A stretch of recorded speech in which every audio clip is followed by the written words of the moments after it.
ہمارے نبی محمد صلی اللہ علیہ وسلم ہمیں دنیا کے جھوٹے خداؤں کی خدائی سے نکال کر ایک خدا کی خدائی میں دینا چاہتے ہیں کہ وہ خدا کہ جو سارے خداؤں کا خدا ہے۔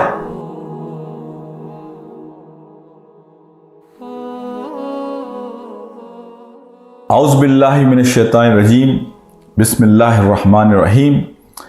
آج میں آپ کے ساتھ حضرت ربیع بن عامر رضی اللہ تعالیٰ عنہ کی جو گفتگو رستم کے دربار میں ہوئی تھی اس کے حوالے سے کچھ بنیادی باتیں کرنا چاہتا ہوں۔ جب رستم نے حضرت ربیع بن عامر سے یہ کہا کہ تم ریگستان کے رہنے والے، تم یہاں اس سویلائزڈ قوم کے پاس آ کر کیا حاصل کرنا چاہتے ہو اور تمہارا نبی تمہیں کیا دعوت دیتا ہے؟ آپ نے جو پہلی بات کہی وہ یہ کہ ہمارے نبی محمد صلی اللہ علیہ وسلم ہمیں دنیا کے جھوٹے خداؤں کی خدائی سے نکال کر ایک خدا کی خدائی میں دینا چاہتے ہیں کہ ہم اپنے آپ کو ایک حقیقی خدا کے حوالے کر دیں کہ وہ خدا کہ جو سارے خداؤں کا خدا ہے۔ دوسری بات آپ نے یہ کہی کہ نبی پاک صلی اللہ علیہ وسلم ہمیں اس دنیا کی تنگیوں سے نکال کر آخرت کی وسعتوں سے متعارف کراتے ہیں۔ وہ آخرت ہوا خیر و ابقا، جو بہتر بھی ہے اور ہمیشہ رہنے والی ہے۔ جو آخری بات حضرت ربیع بن عامر نے کی، اصل میں آج کی میری گفتگو کا وہ فوکس ہے۔ حضرت ربیع بن عامر نے کہا کہ نبی پاک صلی اللہ علیہ وسلم ہمیں ادیان کی تنگیوں سے اور اس کے ظلم سے نکال کر اسلام کے انصاف اور جسٹس سے متعارف کراتے ہیں۔ یہ دیکھیں، انسانی کمزوری رہی ہے تاریخ میں کہ انسان نے دین کے نام پر ایکسپلائٹیشن کی ہے، دین کے نام پر لوگوں کے لیے تنگیاں پیدا کی ہیں، مشکلات پیدا کی ہیں۔ دین کے نام پر تاریخ کو اٹھا کر دیکھ لیجئے کہ انسانوں کا ایکسپلائٹیشن کتنا ہوا ہے۔ اللہ کے رسول ادیان کے جس ظلم اور تنگیوں سے نکال کر ہمیں اسلام کی وسعتوں اور جسٹس اور انصاف سے متعارف کرانا چاہتے تھے، آج ہمارے اپنے دین میں ہم یہ محسوس کرتے ہیں کہ لوگ دین کے اندر لوگوں کے لیے تنگیاں اور مشکلات پیدا کرتے ہیں۔ ہمارا دین بہت سادہ ہے، ہمارا دین بہت سمپل ہے۔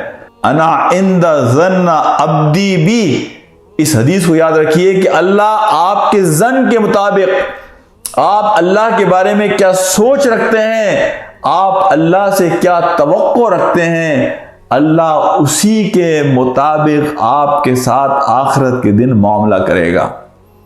تو میرے بھائیوں، دوستوں اور ساتھیوں، اپنی نمازوں کا خیال کیجئے، اپنے معاملات کا خیال کیجئے، اپنے آپ کو ایک سچا مسلمان بنائیے، اپنے قول اور عمل کی فکر کیجئے، اپنے آپ کو مسجدوں سے جوڑیے، اپنے آپ کو قرآن سے جوڑنے کی کوشش کیجئے، نبی محترم صلی اللہ علیہ وسلم کی سیرت کا مطالعہ کیجئے۔ آپ جتنا آرام سے چیزوں کو کر سکتے ہیں اپنی حد تک اس کی بھرپور کوشش کیجئے۔ اللہ سبحانہ وتعالی ہمیں جہنم کی طرف دھکیلنا نہیں چاہتا۔ اللہ سبحانہ وتعالی تو انسان کو معاف کرنے کے بہانے تلاش کرتا ہے۔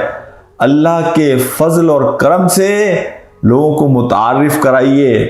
ہاں، اس فضل و کرم کا مطلب یہ نہیں ہے کہ میں اللہ کا نافرمان بندہ رہوں، نہیں، میں اللہ کا فرما بردار بندہ بن کر رہوں گا، لیکن میرے اندر بشری کمزوریاں ہیں، میں اللہ کی بندگی کا حق حقیقت میں ادا نہیں کر سکتا۔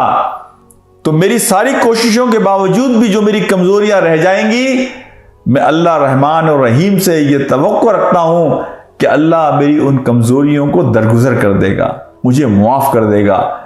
میں آپ سے یہ کہتا ہوں کہ لوگوں کے لیے دین میں آسانیاں پیدا کیجئے۔ مولانا ابو الحسن علی ندوی صاحب نے مولانا تقی عثمانی صاحب سے ایک موقع پر مکے میں یہ بات کہی تھی کہ دین میں لوگوں کے لیے آسانیاں پیدا کرو۔ آج کل میں جو دیکھتا ہوں، ہمارے علماء، ہمارے بزرگ، ہمارے مربی، وہ دین کو اور مشکل بناتے ہیں لوگوں کے لیے، ایک مشکل کے بعد ایک نئی مشکل لوگوں کے سامنے لا کر کھڑی کر دیتے ہیں۔ دیکھیں، یہی پوری تاریخ انسانی میں ہوتا رہا ہے۔ لوگوں کو دین سے جوڑنے کی کوشش کریں، لوگوں کو کاٹنے کی کوشش نہیں کریں، لوگوں پر اتنا چیزوں کا نہ ڈالیے کہ ان کے ہاضمے کا نظام خراب ہو جائے اور وہ لوگ ان چیزوں پر عمل نہ کر سکیں اور مایوس ہو کر گھروں میں بیٹھ جائیں۔ لوگوں کو ہمیشہ اللہ سے امید دلا کر رکھیے۔ اللہ کے بندے آخری سانس تک اللہ سے اپنی امید وابستہ رکھیں، حوصلہ رکھیں۔ لیکن آج تو معاملہ یہ ہے کہ لوگ حلال چیزوں کو بھی لوگوں کے لیے حرام بنا دیتے ہیں، لوگوں کے لیے مشکلات پیدا کرتے ہیں۔ لوگوں کو خوشخبری دیجئے، آخرت کی خوشخبری دیجئے، جنت کی خوشخبری دیجئے، اللہ کے رحم اور فضل کی خوشخبری دیجئے۔ آپ لوگوں کے چہروں پر مسکراہٹ کا ذریعہ بنیے، انہیں دین کے ساتھ جوڑنے کی کوشش کیجئے، ان کے لیے امید کی کرن بن کر ایک ایسا سہارا بنیے کہ جس سہارے کے نتیجے میں ان کے اندر ایک قوت پیدا ہو، ان کے اندر ایک حوصلہ پیدا ہو۔ وآخر دعوانا ان الحمدللہ رب العالمین۔ السلام علیکم ورحمۃ اللہ وبرکاتہ۔